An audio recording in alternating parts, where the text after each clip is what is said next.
Right now, while half the gardeners in this country are pulling up their tired plants and putting their gardens to bed for the year, my people would just be getting started on their second harvest. Because up in these mountains, we never believed the garden ended in August.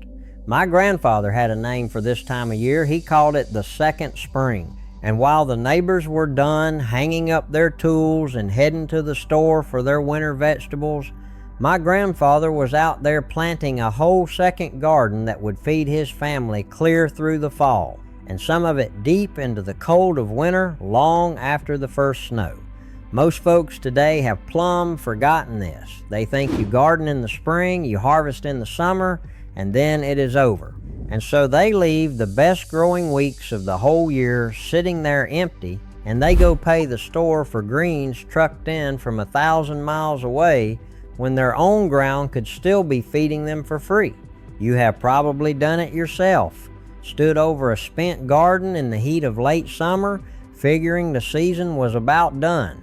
And in the next few minutes, I am going to give you the 7 crops my people always sowed in the second spring for a fall and winter harvest, counting them down to the one that will feed you when everything else is dead and buried under the snow. And that last one is the crop that made the mountains laugh at winter. So stay with me all the way to number 1. But first, let me tell you the one thing you have to understand, or none of this will work.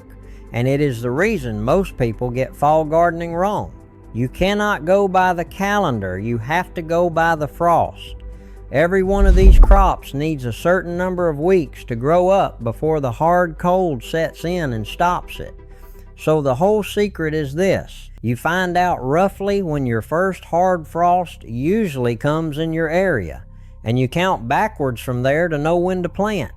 Plant too late, and the cold catches your crop before it is ready. Plant in that second spring window a good stretch before your frost, and these plants get up and growing while the ground is still warm, and then they stand right through the cold that would kill a summer crop dead. That is the whole trick. Warm ground to start them, and a tolerance for cold to finish them.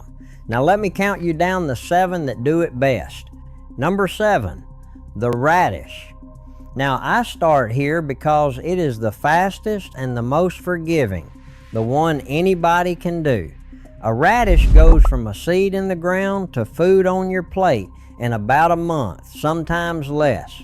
That is so quick that you can sow it late in the second spring when it feels almost too late for anything, and still get a full crop before winter. My grandmother tucked radishes into every little empty gap that opened up as the summer crops came out, never wasting a single foot of ground. Quick, easy, and free.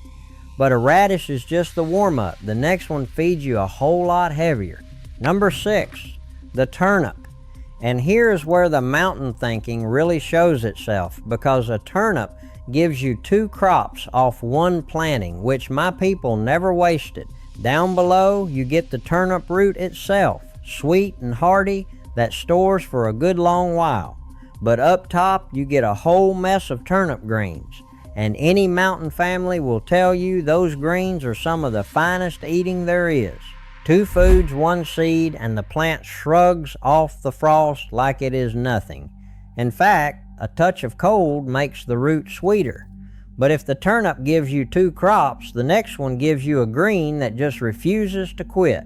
Number 5, spinach. Now this one is a secret most folks do not know, so listen close. Spinach planted in the spring bolts and turns bitter the second the weather gets hot. But spinach planted in the second spring, heading into the cool, is a completely different animal. It loves the cold. It will grow lush and sweet and tender as the weather turns. And here is the part that will surprise you. A good, hearty spinach, given just a little protection, will sit right there under the snow, alive, and be ready to pick the moment you brush it off on a winter day. Fresh, green spinach in the dead of winter from a fall planting. But hold on to that idea of a crop that survives the snow, because it is about to become the whole point. First, the next one is the workhorse of the fall garden. Number 4, lettuce and the loose salad greens. And here is the money secret my grandmother knew that most people never learn. You do not pull up the whole plant. With these leafy greens, you just pick the outer leaves and the plant keeps right on giving you more week after week from a single planting.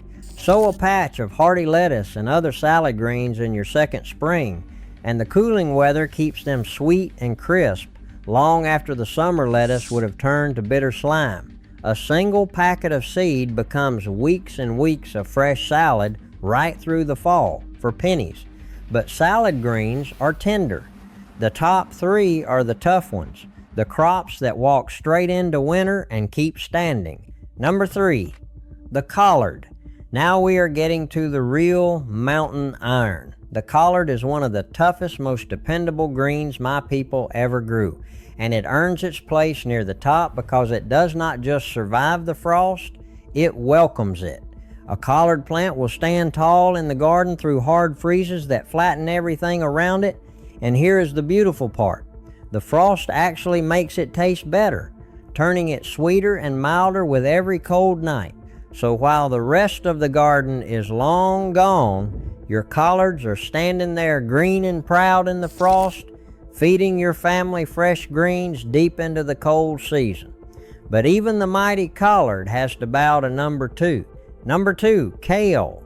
If the collard is iron, kale is solid steel. This is one of the single hardiest food plants you can grow, and it is why it sits so near the very top of this list. Kale will stand right through the winter in much of the country, buried in snow, frozen stiff, and then thaw out and keep right on growing and feeding you. Like the collard, the cold makes it sweeter, not weaker. A row of kale planted in your second spring can hand you fresh, living green food in the middle of January, when the store is charging a fortune for a sad plastic bag of it. My people leaned on kale hard because it simply would not die. But there is one crop that beats even kale, one that made the mountains truly laugh at winter, and it is number 1. And now, number 1, the crop my grandfather planted every single second spring without fail. The one that feeds you when everything else is dead and gone. It is garlic. Now let me tell you why garlic sits at the very top of this whole list above all the greens and roots.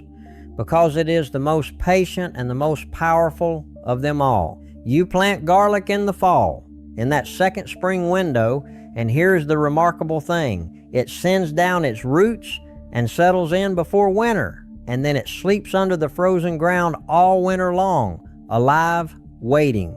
And when spring comes, it is already up and growing weeks ahead of anything you could plant fresh. Then, by the next summer, every single clove you pushed into the ground has become a whole entire head of garlic. One clove becomes a dozen. And garlic keeps hung up and dry for the better part of a year, flavoring nearly everything you cook. Think about what that meant to a mountain family. You plant it, as the garden dies, it survives the whole brutal winter underground, and it hands you a year's worth of one of the most useful, most expensive things in the whole grocery store for the price of the cloves you save back. That is why garlic earns the number 1 spot without any argument. It is the crop that turns the dead of winter into next year's harvest. And that right there is the whole thing my people understood, that most of the country forgot. That August was never the end. It was the second spring. 7 humble crops, sown while others quit, that carried a mountain family clear through the fall and deep into the winter, feeding them fresh food from their own ground while everyone else paid the store. So here is what I want you to do this week. Do not put your garden to bed yet. First, find out about when your first hard frost usually comes where you live. Then look at your garden at every little gap where a summer crop has finished and get something planted in it. If it is still early in your second spring, put in some collards and kale and turnips for the fall and winter. If you are getting close to your frost, sow the quick ones, the radishes and the spinach. And whatever else you do come this fall, push some garlic cloves into the ground and let the winter grow them for you. One honest word, as I always give you, Your timing depends entirely on where you live, so let that first frost date be your guide, not the calendar on the wall, and give your tender crops a little cover, an old sheet or some straw when the hardest nights come. Do that, and your garden will feed you long after your neighbor's is dead. So let me leave you with what my grandfather left me. He never once put his garden to bed in August because he knew a secret the rest had forgotten, that the dying of summer was really the second spring, and the ground had months of feeding left to give. Radishes and turnips and spinach for the fall, lettuce and collards and kale standing proud in the frost, and garlic sleeping under the snow, quietly growing him next year's harvest. They told you the garden ends when summer does. My grandfather knew better. The mountains grew food the whole year round, off nothing but the ground and a little know-how. Do not put your garden to bed this week. Plant your second spring instead. And remember, the mountains never forgot how to feed themselves. Now you know it too.